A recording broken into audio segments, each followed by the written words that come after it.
ഭാര്യയും ഭർത്താവും ഭക്ഷണം കഴിക്കും, പകലൊക്കെ കാര്യങ്ങളൊക്കെ അന്വേഷിക്കും, വിഷയങ്ങളൊക്കെ അന്വേഷിക്കും. രാത്രി കയറിയാൽ ഒരാൾ വലത്തോട്ടും ഒരാൾ ഇടത്തോട്ടും.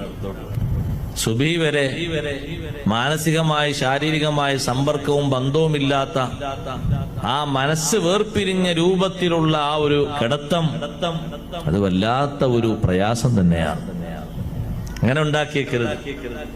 ചില്ലറ വർത്താനങ്ങളെ പേരിൽ ചിലപ്പോൾ ഒരു പക്ഷേ നമുക്ക് ദഹിക്കാത്ത വന്നിട്ടുണ്ടാകും. വിട്ടുവീഴ്ച ചെയ്തു കൊടുക്കുക.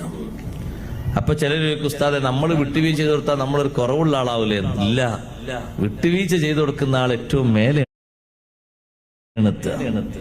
കാരണം റബ്ബ് സുബ്ഹാനഹു വ തആല ഇഷ്ടപ്പെടുന്ന സ്വഭാവങ്ങളിൽ ഏറ്റവും നല്ല സ്വഭാവമാണ് അൽ അഫൂ, വിട്ടുവീഴ്ച ചെയ്യുക എന്നത്.